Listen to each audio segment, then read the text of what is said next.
All right, so there's generally sort of, I'm going to say 3 sections of the song. There is our verse, which actually starts with the intro riff, and that's the part that we worked on 2 weeks ago.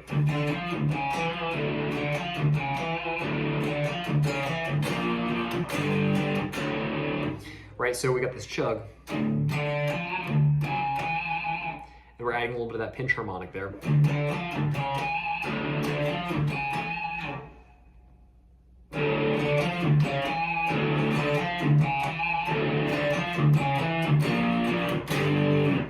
Right, and again, to recap, this is based on the D harmonic minor scale.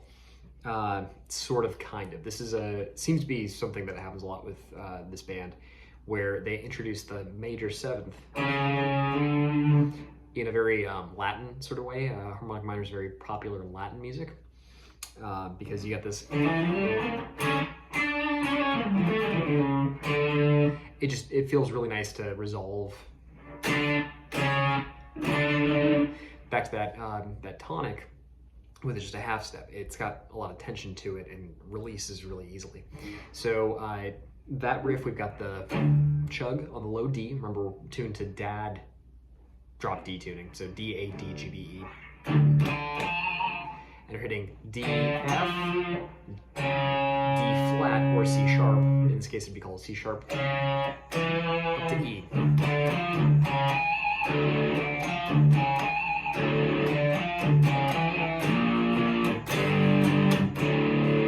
Right, so every time you get those little licks in there, you really want to bend into that pinch harmonic. We're using the sort of little tiny bit of our thumb to just barely like slicing the smallest smidge off the side of our thumb skin onto the string as we are striking it. And you really want to push into that. This is a very like late 80s, early 90s metal sound. We want to emphasize that thing, like Testament kind of band. And then there's the turnaround. We get this B flat to a G. So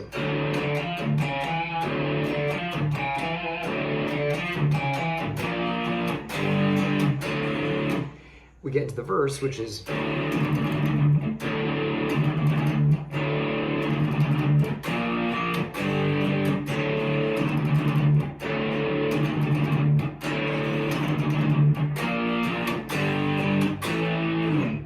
so it's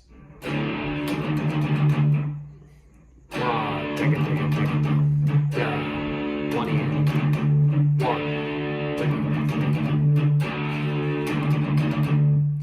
And when I'm doing that, I'm palm muting, but I'm also really only hitting the 6th string. You can hit the 5th string as well. You can hit the 4th string, and it's cool. Depending on how much bass you have dialed in on your amp and mids as well, that might end up sounding a little bit too chunky. In my case, this is a very mid-range heavy pickup, and so it doesn't sound too clear when I play too many notes, especially with the sort of distortion that I'm using right now. It's great for like 2-note chords or even just for soloing. In this case, it's just the most distortion that I have. And yeah, so really just using the low D string at this point, the 6th string. In the context of the song, you're hearing the bass player hitting that note too. You're hearing the drummer use the bass drum. So it's got this huge amount of low end. It's not actually from the guitar player though. The guitar player really just needs to hit one note. And then yeah, the turnaround. So it's a B flat power chord to a G power chord. And you'll notice I'm playing on the 8th fret and the 5th fret. I'm calling them B flat and G instead of C and A because again, our low E string is detuned by 2 notes to get down to D, right? So when you're in those tunings, you kind of have to like reset your mind to remember where you're at.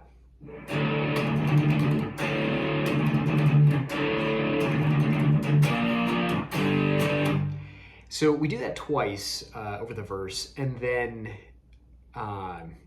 the pre-chorus sort of thing comes in, and that's gonna modulate how we work with the turnaround.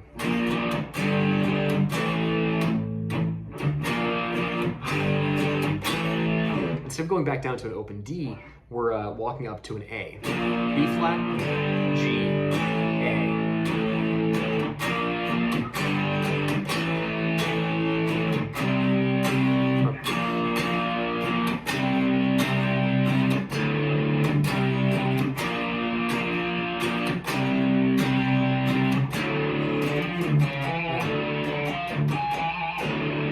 So we got that.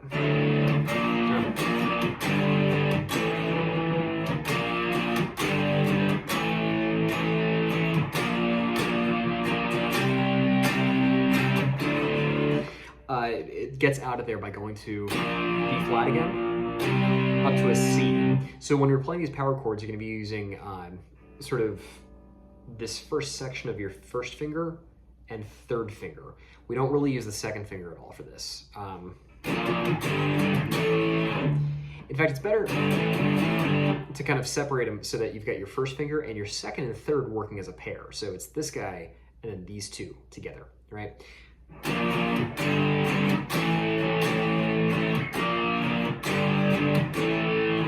Because while the third finger is a strong finger, the second is the strongest, the first is the second strongest, right? So the third finger being the third strongest, fourth is last, you kind of need a little bit more like strength there, and the second finger hanging right behind it helps a lot. Out of that, we go up to E flat, up to a C. The chorus, what I'm going to call the chorus, I think it's the chorus. They go up from D to a C to a B flat, back up to a C.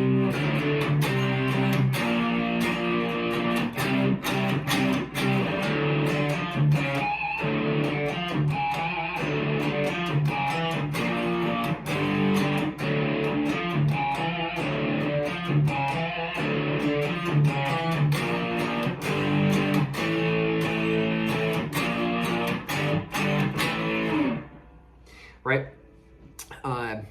After that, it seems like they really just go through like one verse. They tease a chorus by going to the pre-chorus. They kind of go right back into the verse. They go into the pre-chorus again. They give you a chorus. And then there's a long solo. And we're going to look at that. But first, we're going to have to kind of recap some stuff from the D minor scale. In the meantime, that's what I want to have under your fingers is the sort of those positions.